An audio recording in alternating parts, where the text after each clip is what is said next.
हैं भगवान कृष्ण के रूप में देखना चाहता।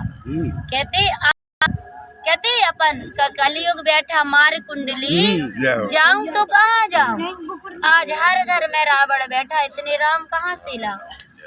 आज हर घर में कौन बैठ गया? रावण। उन सब बुराइयों का दान करवाते हम लोग। यही लोग कहते दीदी तुम्हारी फीस क्या है? भगवान की कोई फीस नहीं दे सकता, इसलिए भगवान का ज्ञान निःशुल्क है। भगवान की फीस है 5 खोट का दान में दे दो। कौन कौन से? काम, क्रोध, लोभ, मोह, अहंकार, बीड़ी, तम्बाकू, गुटखा, जुआ, शराब, ये दान में दे दो। तुम दे सकते?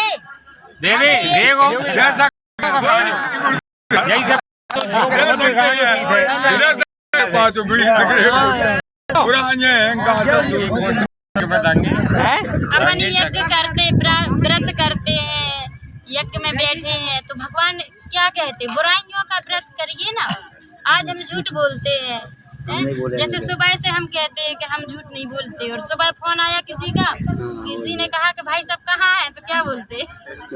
अभी तो हम ही सागर हैं, भले घर में बैठे, तो सुबह से लेके शाम तक हम झूठ बोलते हैं। तो झूठ बोलते हैं तो कोई मतलब नहीं। हाँ, व्रत हमें बुराइयों का करना है कि आज से हम किसी को दुख नहीं देंगे, परेशान नहीं करेंगे, आज से हम किसी की बुराई नहीं करेंगे। तो बुराइयों का दान करो। अगर दान करना ही है, आज हम अन्न दान करते, वस्त्र दान करते, सब कुछ कर देते, लेकिन हम अपनी बुराइयों का दान नहीं करते। और भगवान यही कहते कि मुझे कांटे दे दो। परमात्मा शिव क्या कहते कि मुझे कांटे दे दीजिए, लेकिन हमने शिव जी पे क्या चढ़ा दिए? जो सबसे कांटे वाला फल होता है वो हमने चढ़ा दिया। तो भगवान कहते जो तुम्हारे अंदर बुराई है, कमी कमजोरियां हैं, वो मुझे दान कर दीजिए। तो हमें जब हम बुराइयों का दान करेंगे तभी हम परमात्मा के दिल पे चढ़ेंगे, और तभी हम माता पिता के दिल पे चढ़ेंगे। तो अगर हम चाहते कि हम सबसे अच्छे बने, तो उसके लिए हमें बुराइयों का त्याग जरूरी है जीवन में। कहते हैं हमारे जैसे किसी नारी के संस्कार अच्छे होते हैं, तो अपन क्या कहते हैं? हमारी बहू तो बिल्कुल लक्ष्मी जैसी है। और भाई के होते तो क्या कहते हैं? हमारा बेटा तो बिल्कुल राम जैसा है। तो भगवान यही कर्म करना सिखाते हैं कि नर ऐसी करनी करे जो नारायण बन जाए, और नारी ऐसी करनी करे श्री लक्ष्मी बन जाए। ये हमारे विद्यालय का एम ऑब्जेक्ट है। लक्ष्य हम लोग लगाएं, ये लक्ष्य है। भगवान तुम्हें इतना सुंदर बनाने आया, अपनी जीवन में कर्म सुधार लो। कहते अच्छे कर्म करने लगो, हो गया भजन। गीता क्या कहती?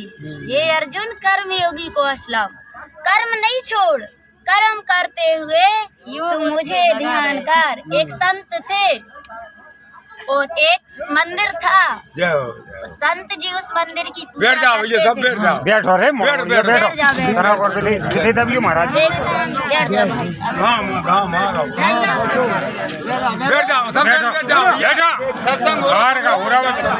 एक संत तो एक संत थे, वे मंदिर में पूजा करते थे। तो मंदिर के सामने ऐसे एक वेश्या का घर था, एक वेश्या का घर था। तो वेश्या के यहाँ तो आना जाना था, लगा रहता था, और पंडित जी का काम था कि वो भगवान में मन लगाए, ध्यान करे, भगवान की सेवा करे। अब वो वेश्या भल पाप करती थी, लेकिन वो सच्चे दिल से भगवान को याद करती थी कि हे भगवान, इस पुजारी ने कितने अच्छे पुण्य किए कि तुम्हारी सेवा करने का मुझे उन्हें मौका मिला।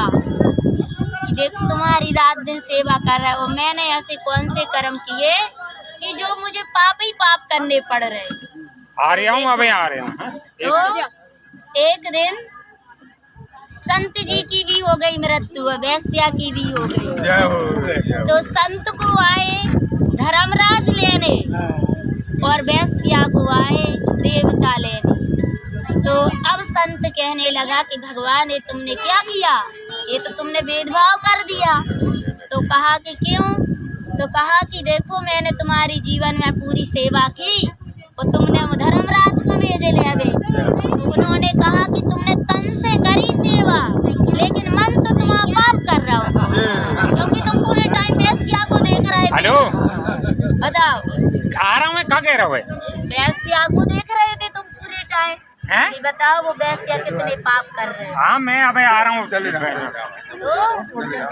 तो लेकिन वैश्या ने पाप करे, लेकिन सच्चे दिल से वो भगवान को भजती रही। इसलिए कहते कि ऐसी करनी कर चलो जो हम से जग रो। मनुष्य जीवन इतना अच्छा मिला, इसको तन लगाओगे भगवान की सेवा में, तन कभी बीमार नहीं होगा। मन भगवान की सेवा में लगाओगे तो मन कभी कमजोर नहीं होगा। धन भगवान की सेवा में लगाओगे, धन की कभी कमी नहीं आएगी। आज अपना कितने % अस्पताल में जा रहा बताओ? 90% पैसा कहाँ जा रहा? अस्पताल में। देखो भगवान ने हमसे कहा ऐसी मुट्ठी बांधो, ऐसी बांधो सभी अपनी अपनी मुट्ठी बांधो, चल फिर के बना लो भैया। तो 4 बन गए।